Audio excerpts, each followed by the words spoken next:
Bismillahirrahmanirrahim. Assalamualaikum warahmatullahi wabarakatuh. Alhamdulillah, mari kita mulai kajian kita pada siang hari ini dengan bacaan suratul Fatihah. Semoga ngaji kita kali ini diridhoi oleh Allah Subhanahu wa taala dan diberkahi oleh Allah Subhanahu wa taala. Juga ngaji kita hari ini bisa menjadi salah satu wasilah untuk diangkatnya wabah yang sedang melanda di dunia ini. Dan kita hadiahkan bacaan Fatihah tersebut kepada muallif hadzal kitab, yaitu Syekh Salim bin Abdullah bin Samir Al-Hadrami, juga kepada guru-guru kita, kepada masyayikh kita, pada orang tua kita, saudara-saudara kita. Semoga mereka semua diberi rahmat oleh Allah Subhanahu wa taala, kuburnya diberi cahaya oleh Allah Subhanahu wa taala. ولهذه النية وكل نية صالحة الفاتحة. أعوذ بالله من الشيطان الرجيم. بسم الله الرحمن الرحيم. الحمد لله رب العالمين الرحمن الرحيم مالك يوم الدين. إياك نعبد وإياك نستعين اهدنا الصراط المستقيم صراط الذين أنعمت عليهم غير المغضوب عليهم ولا الضالين آمين. Bismillahirrahmanirrahim. Alhamdulillah wassalatu wassalamu ala Rasulillah wa ala alihi wa sahbihi wa man ittaba'a hudah wa la haula wa la quwwata illa billahi amma ba'du. Sekarang kajian kita akan melanjutkan tentang arkanus shalah berikutnya. Bismillahirrahmanirrahim. Qala al-musannifu rahimahullahu ta'ala wa nafa'na bihi wa bi'ulumihi fid dharaini amin. Ar-rabi'u utawi rukun sing nomor 4 iku qiraatul Fatihati iku maca Fatihah. Itu surat Al-Fatihah, baik itu untuk makmum atau munfarid atau imam. Jadi baik si musolli, orang yang sholat itu berstatus sebagai imam, sebagai munfarid ataupun sebagai makmum, maka di situ wajib untuk membaca Fatihah dalam mazhab Syafi'i, dan bacaan itu wajib dilakukan fi kulli raka'atin, dalam setiap rakaat, ya, dalam setiap apa? Setiap rakaat. Terus kemudian baik itu sholatnya itu sholat sunnah ataupun sholat fardu, baik itu cara membacanya itu melalui hafalan dia atau melalui dituntun oleh orang lain. Misal saya tidak bisa membaca, ya, saya nggak bisa membaca, lalu saya dituntun oleh orang lain, dituntun oleh orang tua, dituntun oleh anaknya, atau oleh saudaranya, atau oleh siapapun. Atau dengan cara misalnya melihat mushaf di depannya, atau melihat lempiran yang ditulis di depannya, misalnya dia nggak bisa hafal, ataupun dengan cara-cara yang lain. Yang penting di situ ada praktek pembacaan Al-Fatihah, yaitu surat Al-Fatihah. Surat Al-Fatihah ini dalilnya itu adalah firman Allah Subhanahu wa taala.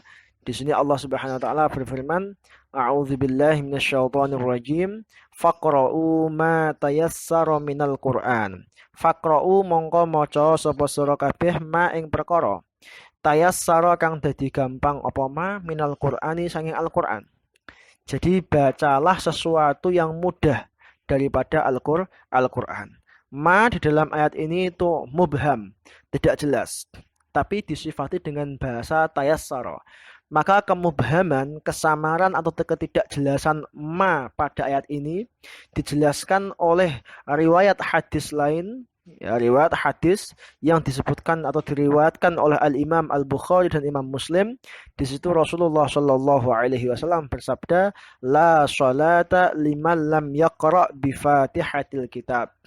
La sholata, tidak sah sholatnya, liman kanggone wong, untuk orang lam yakra, yang tidak membaca bi Fatihatil kitab, dengan Fatihahnya kitab. Di sini dari hadis ini Al-Imam Asy-Syafi'i radhiyallahu anhu kemudian mengatakan bahwasanya isi daripada ma pada ayat faqra'u ma tayassara minal Qur'an itu adalah Fatihatul kitab. Jadi kalau dalam mazhab Imam Syafi'i, membaca Fatihah itu merupakan rukun. Karena itu perintah, faqra'u ma tayassara minal Qur'an.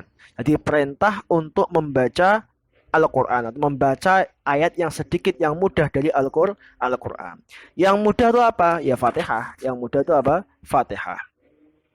Dikuatkan lagi dalam hadis lain yang diriwayatkan oleh Imam Muslim, di situ Rasulullah Shallallahu Alaihi Wasallam bersabda, "Kullu salatin la yuqra'u fiha bi Fatihatil kitabi fahuwa khidaj." Kullu salatin, setiap salat la yuqra'u fiha, yang di dalamnya tidak dibacakan bi Fatihatil kitab, fahiya khidajun, maka salat itu kurang. Khidaj artinya aina kisah, maka salatnya itu kurang. Jadi kalau kurang ya berarti tidak sah. Gitu pemahamannya. Terus kemudian juga hadis lain yang diriwayatkan oleh Al-Imam Ibnu Khuzaimah dan Imam Ibnu Hibban, juga Imam Ad-Daraqutni. Di situ dikatakan Rasulullah Shallallahu Alaihi Wasallam bersabda, "La tujzi'u salatun la yuqra'u fiha bi Fatihatil kitab." Atau la yaqra'u, ay la yaqra'ul musalli. Jadi la tujzi'u salatun, tidak cukup, tidak sah salat, la yaqra'u ay al-musalli. Jadi seorang yang salat tidak membaca fiha, di dalam salat itu membaca bi Fatihatil kitab, membaca Fatihatul kitab, atau bisa juga dibaca dengan la yuqra'u bi Fatihatil kitab. Dari sini kita bisa mengetahui bahwasanya Fatihatul kitab, membaca Al-Fatihah itu merupakan sesuatu yang wajib, sesuatu yang rukun. Maka andaikan seorang yang sholat itu membaca Al-Quran, ya, membaca Al-Quran semuanya, tapi dia tidak membaca Al-Fatihah, maka menurut mazhab Al-Imam Asy-Syafi'i sholatnya tidak sah. Sholatnya tidak sah. Walaupun orangnya itu lupa sekalipun. Baik. Di sini dari hadis di atas kita tahu, ini tentunya berbeda dengan, setahu saya, sependek yang saya ketahui, itu berbeda dengan kaul atau pendapat daripada mazhab Imam Abu Hanifah. Imam Abu Hanifah setahu saya itu membedakan antara yang namanya fardu dengan antara yang namanya wajib. Jadi Abu Hanifah membedakan antara fardu dan wajib. Setahu saya, fardu menurut Abu Hanifah itu adalah suatu amaliyah, ya, suatu amaliyah yang di situ dalilnya itu adalah dalil yang qat'iyul wurud wad dalalah. Setahu saya seperti itu. Itu dalil yang mana cara sampainya kepada kita, ini dalam ilmu usul fikih nanti, dalil yang proses sampainya kepada kita itu melalui proses yang qat'i, yang pasti. Nah, dalil yang qat'iyul wurud ini ada dua tok, yaitu Al-Quran dan hadis mutawatir. Selain dua itu, yaitu hadis ahad misalnya, itu tidak masuk kategori apa? Qat'iyul wurud. Maka kalau seperti itu, menurut Imam Abu Hanifah, membaca ma tayassara minal Qur'an, sesuatu yang mudah dari Al-Quran, itu hukumnya fardu. Lah, sedangkan membaca Fatihah, walaupun itu diriwayatkan oleh Imam Bukhari dan Muslim sekalipun, yang mana mencapai derajat sahih paling kuat selain Al-Quran tentunya, ya. Jadi mencapai derajat sahih paling kuat selain Al-Quran, walaupun diriwayatkan oleh Bukhari Muslim sekalipun, itu tidak sampai mencapai tingkatan fardu. Karena menurut mazhab Hanafi, hadis ini ahad, yaitu wurudnya itu tidak kuat. Nah, maka ketika seperti itu, ya udah, kalau membaca Fatihah itu wajib. Bedanya apa nanti kemudian konsekuensinya antara wajib dan fardu? Menurut Abu Hanifah, jikalau seseorang itu tidak melakukan fardu, maka tidak sah. Tapi kalau dia meninggalkan wajib, sholatnya tetap sah, hanya saja dia dosa. Baik, ini sekilas saja untuk pengalaman. Yang jelas menurut mazhab Imam Syafi'i, membaca Fatihah itu bagian daripada rukun sholat. Kalau tidak dibaca, maka sholatnya tidak sah.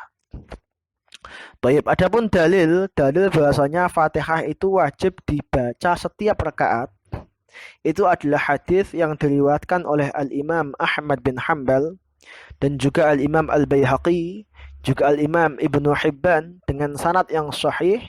Kanjeng Nabi Muhammad Shallallahu Alaihi Wasallam berkata kepada Khalad ibn Rafi' Az-Zarqi.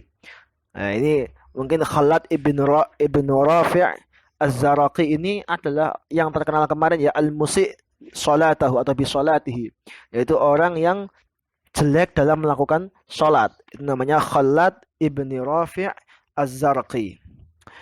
Di situ Kanjeng Nabi berkata, "Idza qumta ila sholati fakabbir, tsumma qra' bi ummil Qur'an." Jikalau engkau itu berdiri menuju sholat, fakabbir, maka takbirlah. Setelah itu tsumma qra' bi ummil Qur'an. Kemudian bacalah dengan ummul Qur'an, yaitu Fatihah. Lalu di situ Kanjeng Nabi Muhammad berkata, "Tsummasna' dzalika fi kulli rak'atin."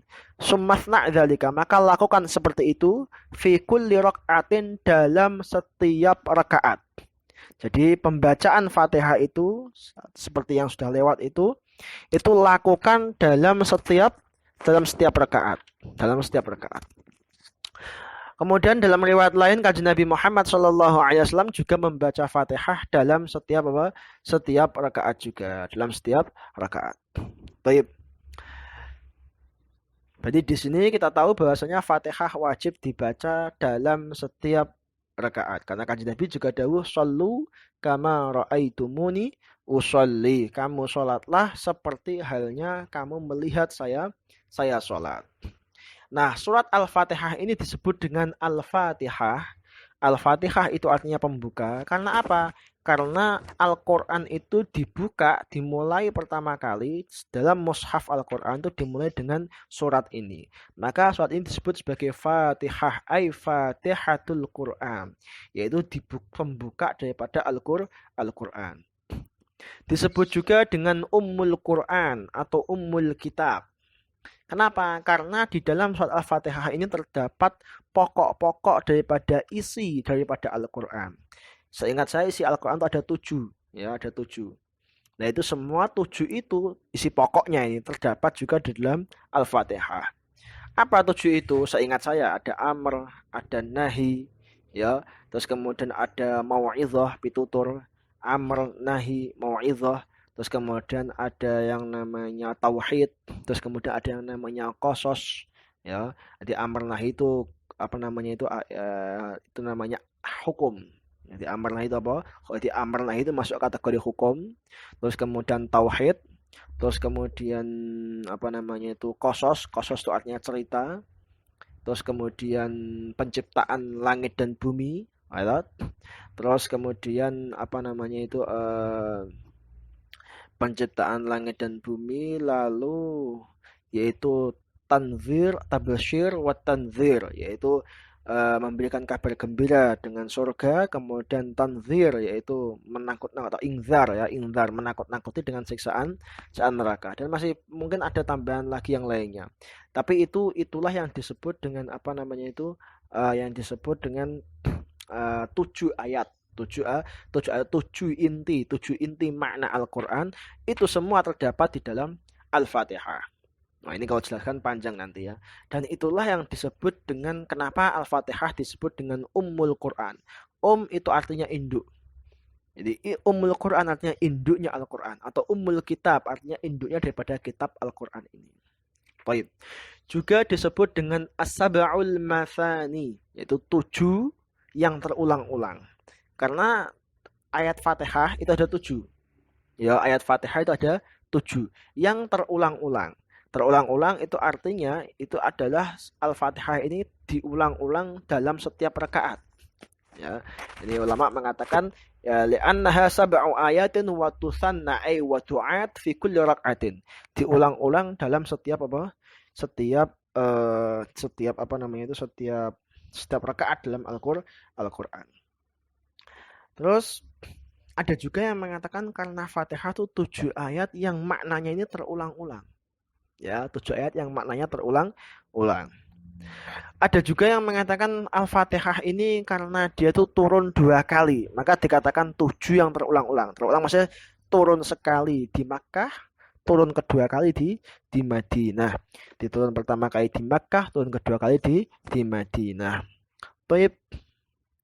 Terus sekarang kita akan masuk pada pembahasan di mana dalam satu kondisi, Ya, dalam bentuk kondisi itu seseorang tidak lagi wajib untuk membaca apa namanya itu suratul Fatihah. Di sini ya ini dalam kasus makmum. Makmum yang disebut dengan makmum masbuk. Dalam fikih itu kita mengenal yang namanya makmum itu ada dua, ada makmum muafik, ada makmum masbuk. Ya, ada makmum muafik, ada makmum masbuk. Makmum masbuk sendiri itu ada dua, ada makmum masbuk yang hakiki, ada makmum masbuk yang hukmi. Nah, makmum masbuk yang hakiki itu adalah makmum yang tidak, jadi dikatakan dalam definisinya, huwallazi lam yudrik ma'al imami zamanan yasa'u qira'atal fatihati au ba'dhiha bin nisbah lil wasatil mu'tadil. Siapa makmum masbuk hakiki itu? Yaitu allazi seseorang lam yudrik ma'al imam, yang tidak bisa menemui bersamaan dengan imam. Ma'al imam sini ma'a qiyamil imam tentunya, ma'a qiyamil imam. Zamanan yasa'u qira'atul fatihati au ba'dhaha fihi. Yaitu dia tidak menemui satu waktu bersama dengan berdirinya imam, yang mana waktu itu cukup untuk membaca semua Fatihah atau sebagian Fatihah. Binisbah lil wasatil mu'tadil, dengan melihat kondisi yang apa ya yang umum, sedang-sedang saja, tidak terlalu cepat juga tidak terlalu lamban. Berarti dalam kasus makmum muafik ini ada kalanya makmum muafik ini makmum masbuk ini memang sama sekali dia tidak bisa, jadi sama sekali dia tidak bisa untuk apa namanya tidak menangi, tidak menemui satu waktu bersama dengan imam. Karena ketika dia mau makmum tuh imam sudah dalam kondisi rukuk. Jadi imam sudah kondisi rukuk, dia baru makmum. Ya, imam sudah dalam kondisi rukuk, dia baru makmum. Maka itu disebut dengan makmum masbuk. Nah, ketika makmum masbuk datang, sementara imam sudah dalam kondisi rukuk, maka dia langsung takbiratul ihram, dia langsung ikut rukuk pada imam. Nah, ketika dia nanti kok bisa tumakninah rukuk bersama dengan imam, sebelum imam bangun kok dia sudah masih menangi rukuk bersama dengan imam, maka di situ Fatihahnya, bacaan Fatihah dia yang mana itu wajib bagi setiap orang yang sholat, itu gugur dan ditanggung oleh imam. Jadi gugur dan ditanggung oleh imam, nanti dia tidak wajib lagi untuk mengulangi mengulangi nambah satu rakaat lagi, nggak wajib. Karena apa? Karena dia memenuhi syarat, yaitu apa? Dia menangi, jadi bertemu rukuk bersama dengan imam dan bisa tumakninah di situ. Berarti artinya dia menemui satu rakaat bersama dengan imam. Sedangkan Fatihahnya karena dia masbuk ditanggung oleh imam, Contoh yang kedua, kasus yang kedua, yaitu seorang makmum masbuk bertemu dengan imam sebelum imam itu rukuk. Jadi imam masih berdiri sebentar, dia datang, langsung dia makmum. Hanya saja dia hanya mampu untuk membaca sebagian daripada Al-Fatihah.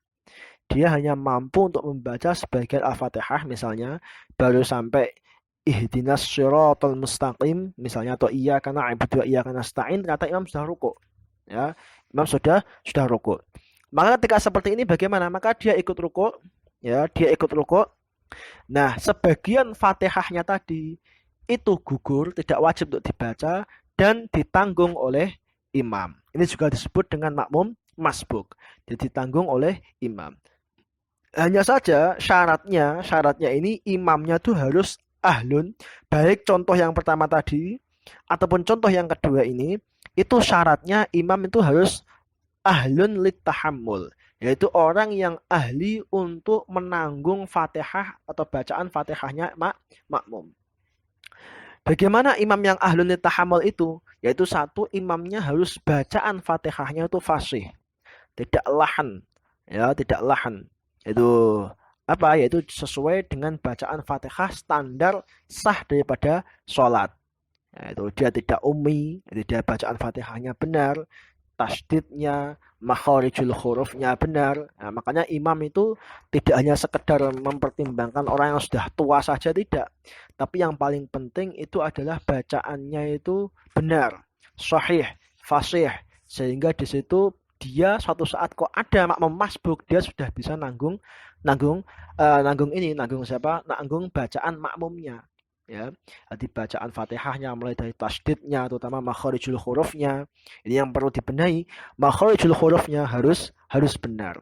Itu yang pertama. Terus yang kedua, itu imamnya tidak boleh imam yang hadas. Imamnya tidak apa? Tidak hadas. Ya. Kalau imamnya hadas, maka dia bukan ahlun litahammul, yaitu bukan ahli untuk menanggung Fatihahnya makmum. Terus juga tidak ikutnya imam tadi tidak pada rakaat zaidah, pada rakaat tambahan. Maksudnya rakaat tambahan bagaimana? Yaitu rakaat misalnya imamnya itu misalnya apa ya? Imamnya itu lupa kemudian nambah satu rakaat lagi. Ini maka disebut dengan rakaat zaidah. Maka makmum ikutnya tidak boleh pada rakaat itu. Harus rakaat yang apa adanya, sempurna apa adanya. Ini sebagaimana disebutkan di dalam syarah Safinatun Najah. Maka jikalau ada makmum masbuk, ya, jikalau ada makmum masbuk, ternyata dia menemui imam kok tidak ahlun litahammul, yaitu imamnya tidak ahli untuk menanggung Fatihah. Contohnya adalah misalkan imamnya itu bacaannya tidak fasih, ya, terus kemudian tidak benar makharijul hurufnya, tasdidnya, ya, terus kemudian panjang pendeknya. Makanya ini ada yang namanya at-tajwid al-fard. Jadi ilmu tajwid yang fardu yang wajib diketahui oleh setiap muslim untuk membaca Al-Fatihah, kemudian membaca apa namanya itu, membaca untuk menjadi imam. Jadi imam itu harusnya ada seleksi, tidak hanya sekedar seperti tua, nah wis tua pokoknya yang dituakan kemudian baca Fatihah. Ini kacau ya. Seperti di sebagian desa-desa itu, kalau saya menemui di musola atau bahkan kadang juga ada sebagian di masjid, itu yang imamnya itu bacaan Fatihahnya aja itu tidak sah. Mungkin dia tuh masuk kategori al-ummi. Jadi makharijul hurufnya tidak benar. Tapi hanya karena dia sudah sepuh, sudah tua, kemudian dia apa ya, diangkat sebagai imam atau bahkan mengangkat diri sebagai imam dan tidak ada yang berani untuk menggantikannya. Tidak ada yang berani untuk menurunkannya. Karena itu ketika turunkan dianggap apa ya, dianggap meremehkan dan yang lainnya. Loh ini tidak ada hubungannya sebenarnya dengan masalah remeh-meremehkan. Tapi ini hubungannya adalah dengan menanggung sahnya sholat orang lain. Jadi menjadi imam itu tanggung jawab fid dunya wal akhirah. Maka jangan hanya senang jadi imam saja, sementara tidak memperbaiki bacaannya. Maka harusnya menurut saya pribadi, takmir musola ataupun takmir masjid itu harus punya standar seleksi untuk seorang menjadi imam atau menjadi khotib Jumat dan yang lainnya. Ini berbahaya kalau tidak seperti itu. Dan mungkin juga seperti organisasi seperti NU dan yang lainnya, itu pun harus meneliti di musola-musola dan yang lainnya itu apakah bacaannya sudah benar atau tidak imamnya. Karena ini tanggung jawabnya bukan masalah di dunianya sekedar jadi kiai, jadi ustadz, bukan. Tapi ini berhubungan dengan masalah menanggung sholatnya orang lain. Maka ini hati-hati, ini bukan saya menjelekkan, bukan, tapi ini sebagai kritik. Kita harus sadar ini bukan urusan apa namanya itu, urusan duniawi, tapi ini urusan akhirat. Maka jikalau nanti makmum masbuk kok ternyata menemui imamnya bukan ahlun litahammul, sementara dia tidak membaca Fatihah, ya, ataupun tidak membaca sebagian Fatihah lalu dia hanya mengikuti apa namanya itu imamnya saja, maka di sini makmum masbuk wajib untuk mengulangi satu rakaat, di mana di rakaat tersebut dia tidak membaca apa namanya itu, membaca Fatihah atau hanya membaca sebagian Fatihah saja. Kalau tidak diulangi maka sholatnya tidak sah. Tidak sah. Atau misalnya dia menemui, jadi Imamnya sudah rukuk, kemudian dia takbir, langsung dia rukuk. Dia menemui menemui sholat bersama dengan imam. Dalam menemui rukuknya imam, bertemu dengan rukuknya imam, hanya saja belum sampai dia itu iktidal dalam rukuk tersebut. Jadi dia belum sampai iktidal dalam rukuk itu, ternyata imamnya sudah berdiri. Ya. Jadi belum sampai iktidal, imamnya sudah berdiri. Atau dia ragu-ragu, ini sebenarnya saya sudah iktidal dalam rukuk atau belum ya? Ya, dia ragu. Ya, dia ragu ini sudah iktidal atau belum. Ya. Maka ketika seperti itu bagaimana? Maka dia nanti ketika di rakaat terakhir dia wajib untuk menambahi satu rakaat lagi. Dia wajib untuk menambahi satu rakaat lagi setelah imam salam. Jadi dia wajib menambah satu rakaat lagi dan setelah itu dia sujud sahwi. Setelah itu dia sujud sahwi. Kenapa kok sujud sahwi? Karena ada kemungkinan rakaatnya tadi rakaatnya tadi adalah tambahan. Rakaat dia yang dia tambah itu memang rakaat tambahan, bukan rakaat sholatnya. Tetapi juga ada kemungkinan itu rakaat yang sah karena rakaat yang pertama tidak sah.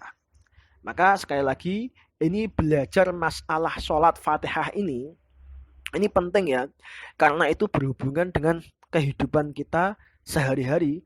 Ya, sebagai seorang muslim yang perhatian dengan ibadahnya, dengan sholatnya, itu harus paham. Jangan sampai nanti jenengan sholat tidak paham seperti ini. Nah, ini berbahaya. Ini khusus membahas tentang masalah makmum masbuk. Ya. Terus ada juga kasus yang lainnya. Ini saya katakan kasus nomor nomor 4 misalnya. Kalau tadi ada kasus pertama itu makmum bertemu dengan imam dalam rukuk dan bisa tumakninah dan imamnya ahlun litahammul, maka di situ Fatihahnya ditanggung oleh imam. Tidak wajib lagi untuk menambahi satu rakaat. Kasus pertama.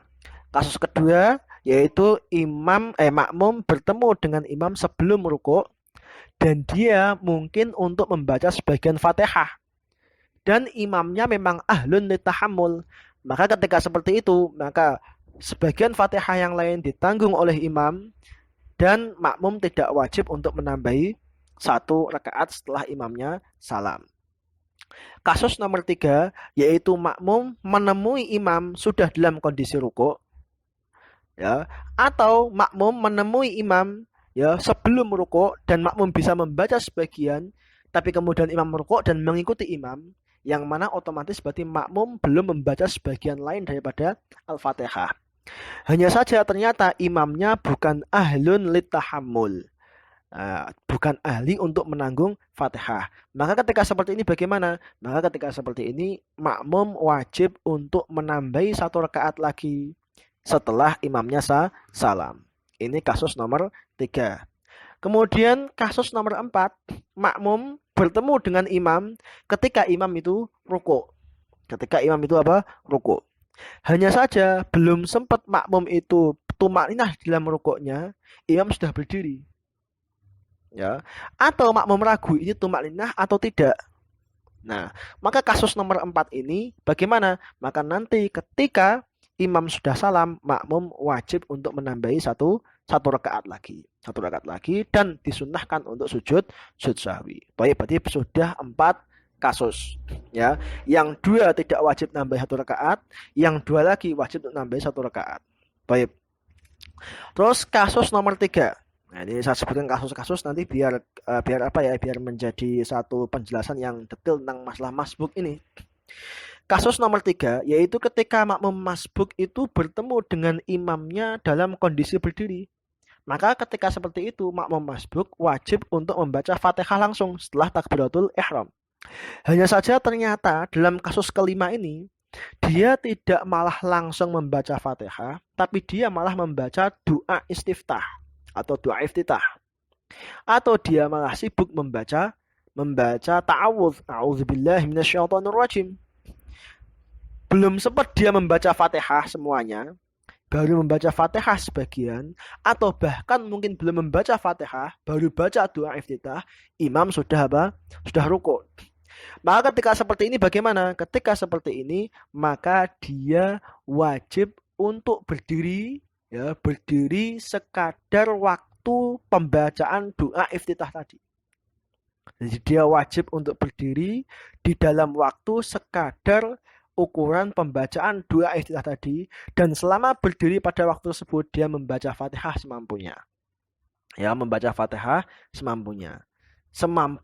Masa semampunya bagaimana? Sesuai dengan ukuran waktu pembacaan dua istilah tadi. Dia membaca apa? Fatihah. Setelah baca Fatihah kemudian dia rukuk, kok ternyata dia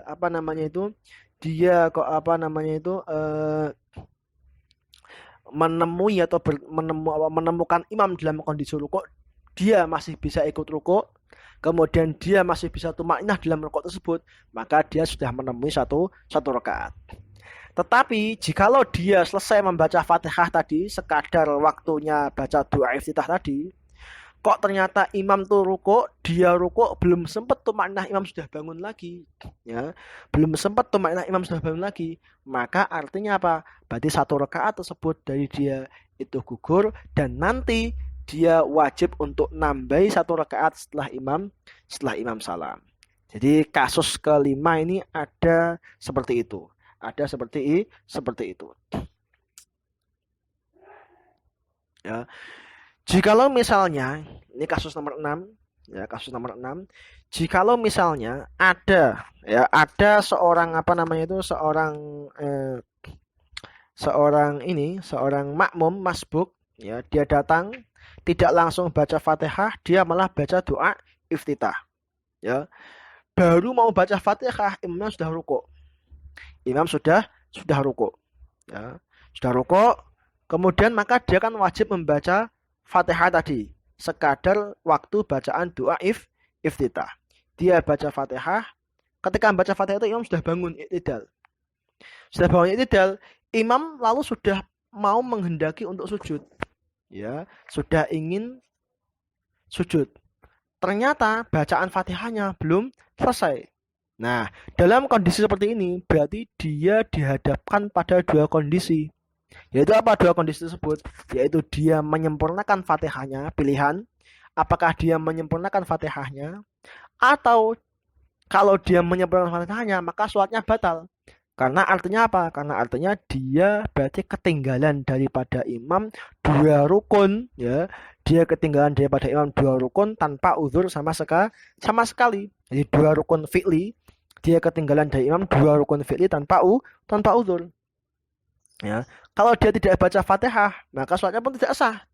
Nah, coba ini bagaimana kalau seperti ini kasus nomor 6 ini? Maka kasus nomor 6 ini tidak ada solusinya kecuali dia itu niat mufarokoh. Ya, dalam kondisi nomor 6 ini, kasus nomor 6 ini, dia harus niat mufarokoh. Dan mufarokoh yang seperti ini tidak masalah, karena ini artinya mufarokoh. Mufarokoh itu apa sih? Mufarokoh itu artinya itu dia niat untuk memisahkan diri dari imam. Jadi dia tidak niat untuk tidak lagi berjamaah. Namanya mufarokoh. Nah, dalam kasus seperti ini, dia namanya disebut dengan mufarokoh bi uzrin. Jadi dia mufarokoh karena adanya uzur. Maka setelah itu dia mufarokoh pada imam, lalu dia melanjutkan bacaan Fatihahnya sendiri. Jadi ini kasus nomor 6. Jadi bedanya kalau kasus nomor 6 ini, si makmum dihadapkan pada dua hal yang sama-sama wajib, yaitu menyempurnakan bacaan Fatihahnya, atau di situ sholatnya batal karena imam sudah mau hendak sujud. Maka tidak ada solusi kecuali di situ dengan mufarokoh. Baik. Terus tadi ada yang namanya masbuk hukmi. Apa masbuk hukmi itu? Yaitu jikalau saat seorang imam mendahului makmum membaca Fatihah, padahal bareng tapi imam mendahului makmum membaca Fatihah. Kenapa? Karena di situ makmum tidak mampu untuk membaca Fatihah, mungkin karena dia lupa. Atau karena memang si makmum ini gerakannya ini lendet, itu pelan-pelan, lambat. Nah, lambat, butuh atau bati'ul harakah atau bati'ul qiraah. Dibacanya itu lendet atau lambat sekali. Ya. Jadi dia itu seolah-olah telat dari dari imamnya, ya. Dia telat daripada imamnya. Jadi dia tidak mampu misalkan imamnya itu sudah rukuk, dia baru bangun dari sujud. Wah ini loh. Jadi imam tuh sudah rukuk, sementara dia baru bangun dari sujud. Ini kan sangat apa ya, sangat lamban sekali. Maka ini walaupun dia sebenarnya itu makmum muafik, tapi dia itu fi hukmil masbuk. Dia dihukumi sebagai makmum apa? Masbuk. Dia muafik tapi fi hukmil masbuk. Maka ketika seperti ini, maka dia itu Fatihahnya gugur. Ya, Fatihahnya gugur kalau memang dia tidak mampu untuk membaca Fatihah sama sekali ketika berdiri, kecuali imam sudah mendekati mau sujud. Jadi misalkan gini, si fulan A itu makmum, dia lamban sekali itu, dia sebagai makmum itu lamban sekali. Maka ketika dia sebenarnya makmumnya dari awal, muafik ya, dari awal. Tapi dia baca Fatihah ya, baca Fatihah seperti itu. Kemudian dia baru mau baca Fatihah belum sempat baca apa ya? Baca Fatihah belum selesai, ternyata imamnya sudah rukuk, sudah iktidal, sudah mau sujud. Nah, maka ketika seperti ini dia masbuk. Maka sebagian daripada Fatihahnya gugur. Atau misalnya dia itu makmum juga, muafik juga, kemudian dia sujud kedua baru mau bangun, jadi baru mau bangun berdiri, ternyata imamnya sudah rukuk. Dia baca Fatihah, imamnya sudah iktidal. Wah, ini kan telatnya banyak. Maka ketika seperti ini, dia juga dikatakan apa namanya itu? Dikatakan sebagai fi hukmil masbuk atau al-masbuk al-hukmi. Baik. Terus kemudian, jikalau seseorang itu kok kemudian itu tidak mampu untuk membaca Fatihah. Dia tidak mampu untuk membaca Fatihah. Atau dia juga tidak mampu untuk belajar Fatihah. Misalnya di daerah itu tidak ada yang mengajari. Atau juga tidak mampu dia untuk membaca di mushaf. Baca di Quran saja nggak bisa ya. Atau dia nggak punya mushaf. Dia nggak hafal, dia nggak punya mushaf. Mau pinjem nggak ada yang minjemin. Nah, intinya dia tidak bisa membaca Fatihah. Maka ketika seperti itu dia disuruh mengganti dengan membaca 7 ayat selain Fatihah. Jadi orang yang tidak mampu untuk membaca Fatihah dengan berbagai macam perincian dan polanya, maka dia diwajibkan untuk membaca 7 ayat selain Fatihah. Ada yang mengatakan 8 ayat daripada selain Fatihah. Disyaratkan bahwasanya huruf daripada ayat tersebut itu sama dengan kadar hurufnya Fatihah. Sama dengan kadar hurufnya apa? Hurufnya Fatihah. Ini sesuai dengan hadis yang diriwayatkan oleh Kanjeng Nabi Muhammad sallallahu alaihi wasallam. Di situ Kanjeng Nabi dalam sebuah riwayat dikatakan idza qumta ila sholati fatawadda kama amarakallah. Idza qumta, ketika engkau berdiri ila sholati menuju salat, fatawadda, maka wudulah kama amarakallah, seperti Allah memerintahkan kepadamu. Fa in kana ma'aka Qur'an, jikalau engkau itu memiliki hafalan Quran, faqra, maka bacalah. Wa illa fahmidillaha wa hallil wa kabbir. Maka jika engkau tidak mampu, maka engkau bacalah alhamdulillah, la ilaha illallah, wa kabbir, dan takbirlah. Ya, ini hadis diriwayatkan oleh Tirmidzi dan hasan. Dan hadisnya dikatakan Imam Tirmidzi mengatakan hadis hasan. Hadis apa? Hadis hasan. Di sini jelas Kanjeng Nabi mengatakan in kana ma'aka Qur'anun faqra. Jikalau engkau ada Al-Quran, hafal Al-Quran, maka faqra. Ya tadi dikatakan di awal, baca Fatihah kalau mampu ya. Kalau nggak mampu ya baca 7 ayat daripada Al-Quran yang hurufnya kira-kira sama dengan hurufnya Fatihah. Dalam kesempatan lain Imam Syafi'i mengatakan uhibbu an yaqra'a 8 ayat litakuna al-ayah ats-tsaminah badalan 'anis surah. Jadi Imam Syafi'i mengatakan uhibbu, saya lebih suka jika dia membaca 8 ayat. Kenapa? Agar ayat ke-8 ini menjadi ganti daripada surat. Jadi surat itu ya surat setelahnya ya. Surat setelahnya. Terus kalau dia tidak mampu untuk membaca Al-Quran sama sekali, maka disuruh mengganti dengan zikir. 7 zikir. Itu apa? Seperti misalkan baca subhanallah walhamdulillah wala ilaha illallah wallahu akbar wala haula wala quwata illa billah ma sya'allahu kana wa ma lam yasha' lam yakun. Disuruh baca tadi subhanallah walhamdulillah wala ilaha illallah wallahu akbar wala haula wala quwata illa billah ma sya'allahu kana wa ma lam yasha' lam yakun. Sebagaimana itu diriwayatkan oleh Imam Abu Dawud, Imam Nasai dan Imam Ibnu Hibban, yaitu ada seorang lelaki yang sowan kepada Kanjeng Nabi Muhammad Shallallahu Alaihi Wasallam. Di situ lelaki tersebut bertanya kepada Rasulullah, ya Rasulullah, inilah astati an ata'allam al-Quran. Saya tidak mampu untuk belajar Al-Quran. Fa'alimni ma yajzini fi salati. Maka ajarkanlah kepada aku ma yajzini fi salati. Apa yang mencukupi salatku. Faqala alaihi salatu wassalam, subhanallah walhamdulillah wala ilaha illallah wallahu akbar. Terus ada tambahnya wala haula wala quwwata illa billah. Dalam riwayat lain Kanjeng Nabi juga menambahi masyaallahu kana wa ma lam yasha lam yakun. Tetapi perlu syarat lagi, ini seseorang wajib untuk belajar membaca Fatihah dengan benar. Jadi makharijul hurufnya, kemudian fasahatul fasahatul kalimahnya, ya jangan sampai lahan, makharijul huruf, mat panjang pendek yang wajib itu adalah mat tabi'i atau mat asli. Nah ini harus dipelajari semua, jangan sampai di situ orang salah dalam membaca Fatihah.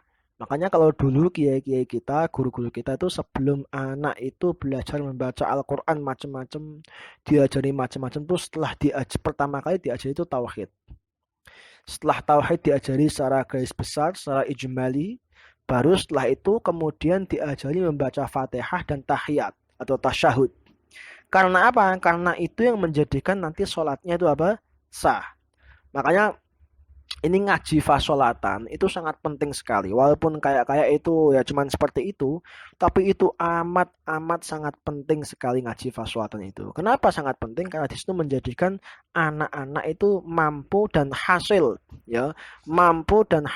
untuk sholat dengan benar, ya, mampu dan hasil sholat dengan benar. Baik. Ini makanya sekali lagi tolong anak-anak kita yang sudah baligh atau mungkin sudah mumayyiz, tamyiz, itu orang tua wajib untuk meneliti ini bacaan Fatihahnya sudah benar atau belum. Atau jangan-jangan orang tuanya sendiri ternyata juga masih salah. Nah, ini perlu belajar lagi ya. Jadi semoga adanya video-video ngaji Safinah seperti ini bermanfaat. Tolong didengarkan, bukan kok apa-apa, tapi ini minimal untuk menggugurkan fardhu ain jenengan belajar ngaji. Ya, belajar ngaji tentang sholat itu penting. Ya. Baik. Terus kemudian jikalau di situ dia tidak mampu untuk membaca Fatihah, tidak mampu untuk membaca surat-surat yang lainnya, ayat-ayat yang lainnya, tidak mampu pula untuk membaca zikir, maka dia cukup berdiri, diam saja seukuran waktu kadar membaca Fatihah. Seukuran waktu kadar membaca Fatihah. Nanti insya Allah akan dibahas di belakang syarat-syaratnya apa saja Fatihah yang harus dipenuhi. Nanti insya Allah dibahas di belakang. Baik. Terus kemudian juga disunnahkan untuk membaca amin. Nah ini disunnahkan untuk membaca apa? Amin ya. Dan sunnah membaca amin ini setelah waladhdallin. Jadi jangan kok waladhdallin, belum selesai kok langsung amin. Oh enggak. Nah, makanya yang lebih baik tuh ketika waladhdallin diam sebentar, saktah qasirah, terus kemudian amin. Yang bacanya amin gitu ya. Wala kok amin, bukan kok amin, bukan amin. Ini hati-hati juga ya. Terus disunahkan untuk mengeraskan bacaan tersebut. Ya, nek maca iku sing banter. Ya, baik itu imam ataupun makmumnya. Itu disunahkan untuk banter keras membaca bacaan amin jikalau memang sholatnya sholat jahriyah. Yaitu sholat yang harus membaca dengan keras. Di sini Atha bin Abi Rabbah meriwayatkan mengatakan adraktu mi'ataini minas sahabah fi hadzal masjid, yakni Masjidil Haram. Ya. Saya bertemu dengan 200 sahabat yang mana mereka sholat di Masjidil Haram, idza qala al-imamu waladhdallin, jikalau imam sudah membaca waladhdallin, maka rafa'u aswatahum bi amin, maka mereka mengangkat, mengeraskan, rafa'u itu mengeraskan suara mereka dengan bacaan amin. Hadis ini diriwayatkan oleh Imam Ibnu Hibban. Nah, bagi makmum disunnahkan baca aminnya itu bareng dengan bacaan aminnya imam. Karena ketika bareng maka itu akan mendapatkan maghfirah dari Allah Subhanahu wa taala, karena dalam sebuah hadis yang diriwayatkan Bukhari kalau nggak salah, jikalau bacaan aminnya makmum kok bareng dengan bacaan aminnya imam, itu maka keduanya akan diberi maghfirah oleh Allah Subhanahu wa taala. Ini sunnah-sunnah Kanjeng Nabi ini diusahakan untuk kita bisa lakukan. Terus kemudian juga di situ disunnahkan sebelum membaca Fatihah untuk membaca ta'awudz terlebih dahulu. A'udzubillahi minasyaitonir rajim. Sunnahkan seperti itu ya, disunahkan untuk membaca apa? Ta'awudz. Thayyib, terus kemudian yang namanya amin, ya amin itu artinya adalah apa? Istajib doa'ana. Itu ya Allah jenengan turuti doa kami. Ya, turuti doa kami. Terus kemudian lagi apa ya? Setelah itu disunnahkan juga bagi imam dan munfarid. Ya, perhatikan. Disunnahkan juga bagi imam dan munfarid untuk membaca surat-suratan setelah membaca Fatihah. Adapun makmum lebih baik mendengarkan bacaan daripada mendengarkan bacaan surat daripada imam. Adapun munfarid ya dan imam itu disunnahkan untuk membaca surat. Di sini ada sebuah hadis yang diriwayatkan oleh Imam Bukhari dari Abi Qatadah. Di situ Kanjeng Nabi Muhammad sallallahu alaihi wasallam kana yaqra'u fi dhuhri min al-ulayaini bi ummil kitab wa surataini wa fil akhirataini bi ummil kitab. Jadi Kanjeng Nabi ketika pada waktu sholat zuhur, ini mungkin kok Kanjeng Nabi sholat zuhur ya, berarti agak keras berarti mungkin ya. Nah, di situ Kanjeng Nabi pada 2 rakaat pertama membaca Ummul Kitab dan 2 surat. Sementara dalam 2 rakaat yang terakhir Kanjeng Nabi itu hanya membaca Ummul Kitab saja. Saja. Terus kemudian di situ kenapa kok membaca surat tidak wajib? Ya. Di sini karena Kanjeng Nabi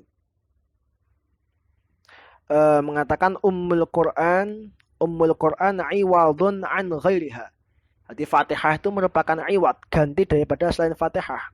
Walaisa ghairuha iwadun anha. Adapun selain Ummul Kitab, yaitu surat-surat selain Ummul Kitab, iku laisa iwadun anha, tidak bisa menggantikan posisinya Fatihah. Dari sini berarti surat tidak wajib. Adapun dalil kenapa kok makmum hanya disuruhkan mendengarkan saja, yaitu melihat keumuman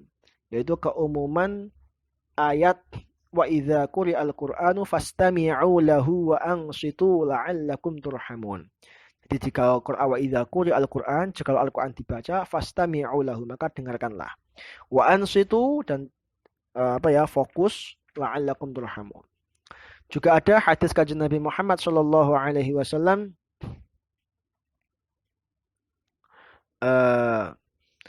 idza kuntum khalfi fala taqra'u illa bi ummil Qur'an. Jikalau engkau berada di belakangku, makmum maksudnya, fala taqra'u illa bi ummil Qur'an, maka jangan membaca kecuali dengan ummul Qur'an. Terus suatu hari juga sama sahabat Ubadah ibn Samit. Ya, ini dalam riwayat hadis yang diriwayatkan oleh Abu Dawud, Tirmidzi, dan Hakim dan Ibnu Hibban. Di situ sahabat Ubadah ibn Samit sholat di belakang Rasulullah sallallahu alaihi wasallam pada waktu sholat fajar. Maka kemudian Kanjeng Nabi membaca surat. Dikatakan fasaqulat alaihi al-qiraah. Ada rame di belakang tuh, ada rame bacaan-bacaan yang menjadikan berat Kanjeng Nabi Muhammad sallallahu alaihi wasallam. Lalu Kanjeng Nabi setelah sholat, Kanjeng Nabi berkata, la'allakum taqra'una khalfa imamikum. Mungkin sekali kalian tuh membaca surat khalfa imamikum di belakang imam kalian semua. Kulna kami menjawab, yaitu sahabat menjawab, "Na'am hadza ya Rasulullah." Benar ya Rasulullah, kami memang membaca surat. Kata Rasulullah, "La taf'alu illa bi Fatihatil kitab." Maka jangan kamu lakukan. Kamu jangan lakukan membaca surat lagi ketika kamu di belakang imam. Illa bi Fatihatil kitab, kecuali dengan Fatihatul kitab, yaitu apa? Al-Fatihah tadi. Fa innahu la sholata liman lam yaqra'ha. Karena tidak ada sholat itu sah bagi orang yang tidak membaca Fatihah. Ya, tentunya ini sekali lagi ketika sholatnya itu jahriyah, dalam artian bacaan imamnya itu keras, ya. Adapun dalam sholat yang sirriyah, yang bacaannya itu pelan, atau sholatnya itu jahriyah, hanya saja karena jarak antara makmum dan imam itu jauh dan belum ada speaker seperti sekarang ini, belum ada sound system seperti sekarang ini, maka kalau memang makmum tidak mendengarkan bacaan imam, maka di situ dia boleh untuk membaca surat, ya, boleh untuk membaca surat. Kenapa? Jangan sampai surat itu kosong tanpa ada bacaan surat atau tanpa ada zikir sama sekali, sedangkan tidak ada udzur di sana. Baik, sampai sini dulu ini kajian Fatihah segini ya panjangnya ya. Nggak apa-apa, ini penting ya. Penting, insya Allah nanti kita lanjutkan lagi besok lagi. Cukup sekian. Kita tutup kajian pada siang hari ini dengan bacaan kafaratul majlis. Semoga kita diberkahi oleh Allah Subhanahu wa taala. Subhanakallahumma bihamdika asyhadu an la ilaha illa anta astaghfiruka wa atubu ilaik. Cukup sekian. Assalamualaikum warahmatullahi wabarakatuh.